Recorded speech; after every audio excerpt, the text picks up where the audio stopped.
So this is called waiting period. Waiting period, a specified delay required by law between taking an action and seeing the results of the action.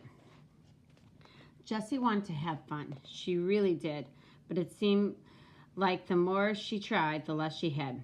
First, the drive to the beach took 2.5 hours because of traffic. Jessie felt the car lurching forward, forward, stop. Memo to myself, said Mr. Moriarty. Never go to the beach on Sunday of Labor Day weekend, especially when there's a heat wave for more than a week. In the back seat, Jessie and Megan played license plate tag with magnetic bingo and 20 questions. But by the end of the car ride, Jessie was cramped and bored. Then the beach parking lot was full, so they had to park half a mile away and walk. Then the beach was so crowded that they could hardly find a spot for the blanket. Then Megan said the water was too cold and she just wanted to go in up to her ankles. She kept squealing and running backwards every time a gentle ripple of wave came her way. What's the fun with that? Sure, the water was cold. It was North Shore. It was supposed to be cold. That's why it felt so good on a hot day. When Jessie and Evan went to the beach, they would boogie board and body surf and skimboard and throw a screaming scrunch ball back and forth the whole time. They loved to stay in the water until their lips turned blue and they couldn't stop shaking. Then they'd roast themselves like weenies on their towels until they were hot and sweating again, and then they'd go right back in. Now that was fun at the beach. Megan liked to build castles and collect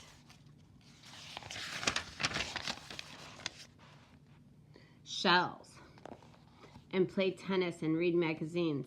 That's all fun, thought Jessie, but not going in the water? That's crazy. The ride home was itchy and hot. Jessie had sand in the places where her skin rubbed together, between her toes, behind her ears, and between the cheeks of her bottom. And somehow she gotten sunburned on her back, even though Mrs. Moriarty had smeared her all over with thick, goopy sunscreen twice. Jessie didn't even have the patience for 10 questions, let alone 20.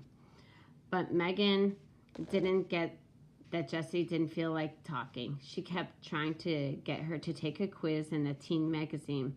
If Evan had been there, he would have been kept quiet, or maybe hummed a little. Jessie liked it when Evan hummed. And they turned on to Damon Road. Megan asked, "Are you feeling sick?" In fact, she was. For the past half an hour, Jessie had been imagining walking in the door and facing Evan, and she'd been feeling sicker and sicker with every mile that brought her closer to home. Okay, chapter 13, Crisis Management. Special or extraordinary method of procedures used when a business is in danger of failing. Sucker, oh man, you were schooled. Preschool, baby. For the third time that afternoon, Scott Spencer had gotten the drop off Evan, dribbling around him and then hitting the easy layup. So the guys were giving him the business, even the ones on his own team. It was Evan, Paul, and Ryan against Kevin, Toomey, Malik, Lewis, and Scott. Evan wished that Scott hadn't shown up. But he had, and they needed the sixth guy for 3-on-3 since Jack had gone home to ask his mom if they could all swim at his house. So what was Evan supposed to say? Anyway, Evan was 3 times the ball handler that Scott was, and everyone knew it. So it was all in fun. But it didn't feel like much fun to Evan. "What's up, man?" Paul asked. Evan dribbled the ball back and forth, left-handed, right-handed, and then through his legs. "Hey, it's hot," he said. "Yeah, it's hot for all of us," said Paul. "Get your game on, dude." But Evan couldn't get his moves right. He was half stepped behind himself, and every time he moved, the envelope slapped against his thigh like a reprimand. "Speaking of hot," said Ryan. Everyone turned to look. Jack was coming up the path, running at a dog pace. Oh, please, God, said Paul. Let her say yes. As soon as he was in range. Sorry, guys. Jack shouted. She said yes. What's up? Asked Scott. Jack asked his mom if we could all go swimming in the pool, Kevin said. Hey, Jack, shouted Scott. Can I come too? Yeah, sure, said Jack, who stopped running toward him and was waiting for them to join him on the path. Oh, great, thought Evan. But he wasn't about to turn down a dunk in a pool just because Scott Spencer would be there. Nobody wanted to go home for suits and towels. Kevin, Malik, and Ryan were wearing basketball shorts anyway, so they could swim in those. We've got enough suits at the house, said Jack. My mom saves all of our old ones. At the house, Evan changed into one of Jack's suits.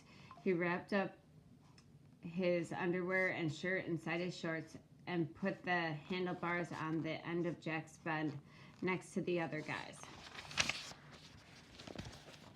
Picked up clothes. It felt so good to drop the heavy shorts with the envelope stuffed in the pocket.